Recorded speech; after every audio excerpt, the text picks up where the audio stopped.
Welcome friends to another video. Thank you for joining me. I would like to chat about hypocrisy in its ultimate form.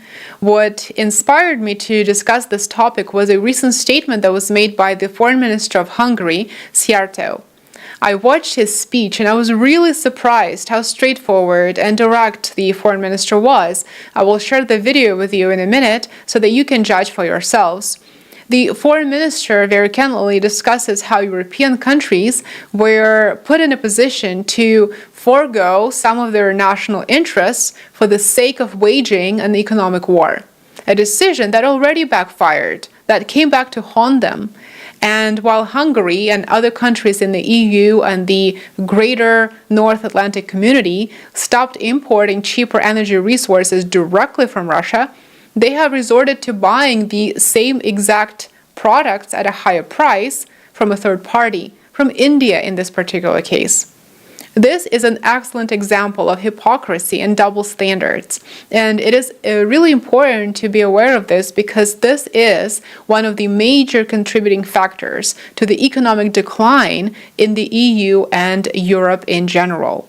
The Foreign Minister even mentions the US-Russia uranium deal that you likely didn't even know about. Last year, for example, while pushing all sorts of sanctions, in fact over 16,000 sanctions in total, as I mentioned previously, the United States paid $1 billion to import uranium from Russia directly.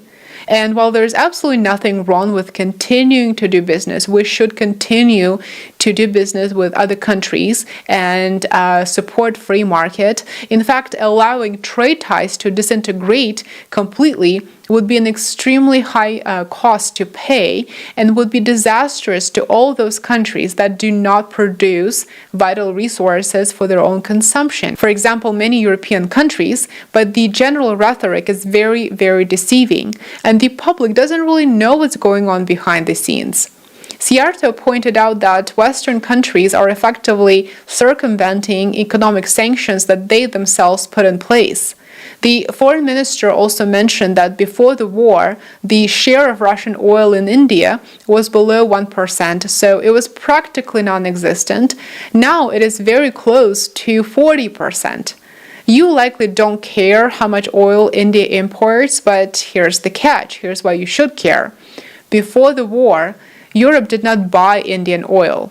Right now, Europe is the #1 buyer of Indian oil. Why? Well, because India is reselling the oil that it buys from Russia.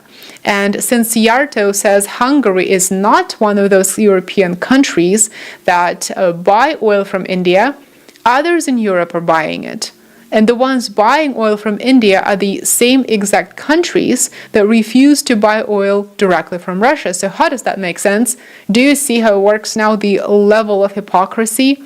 It goes without saying that Szijjártó is absolutely correct, and this is the pinnacle of hypocrisy, as cooperation with Russia is frowned upon for some countries, such as Hungary, for example. But those who have the ultimate power are willing and able to do what others are not allowed to do. Here's the video. It is only a couple of minutes long. Watch and leave me a comment below. Let me know what you think about the Foreign Minister's statement. Take a look. In areas which are not being banned by sanctions, we do cooperate, and based on our national interest, we would like to improve the cooperation. Let me give you 3 examples why I say that the whole European Union and the whole North Atlantic community is super hypocritical on that. There's a huge hypocrisy in this regard. Specifically on the sanctions? Yeah, and on this whole relationship with Russia. In 2014, we signed a contract with the Rosatom, which is the Russian nuclear energy company, to build a nuclear power plant for us, okay? Land preparation, everything is going on. Russians, okay? If I take you to the site tomorrow, you will see huge works going on. But you will see American, German, and French subcontractors working on the site, paid by the Russians to work there. Second point of mine. We have been under constant pressure not to work together with the Russians on nuclear energy, not to buy nuclear fuel from the Russians. Who was the #1 supplier of uranium of the United States last year? Russia. United States spent more than $1 billion on Russian uranium last year. Third point I want to make. Oil. The Western Europeans are so proud of themselves. We got rid of Russian oil.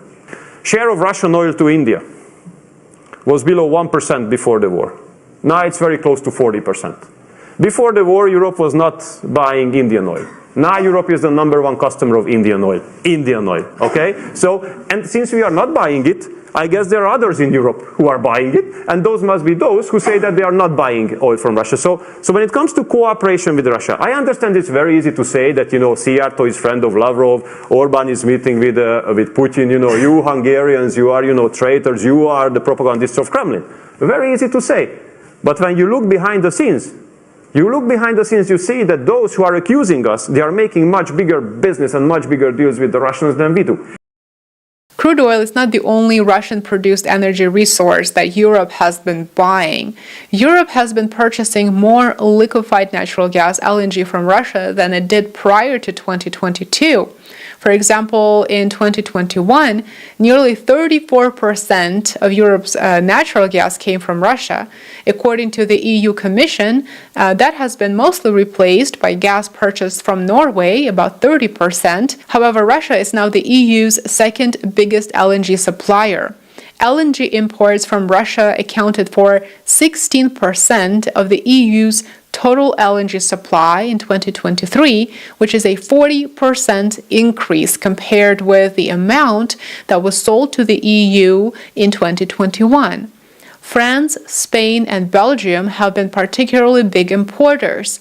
Those three countries accounted for 87% of the LNG that came into the EU in 2023. So as you can see, Szijjártó is absolutely correct, and he makes an excellent case by pointing out the hypocrisy and the double standards that many are still not aware of. Free markets and pursuing national interests make nations prosperous and elevate standards of living for their citizens. It seems that European countries have adopted economic policies that are clearly detrimental and undermine their own interests, and these policies will likely hurt them. They will come back to haunt them in the long run. Thank you for watching. Please remember to like, subscribe, and share. Thanks for all of your support. I truly appreciate your kind comments and your likes and your support here and on other social platforms.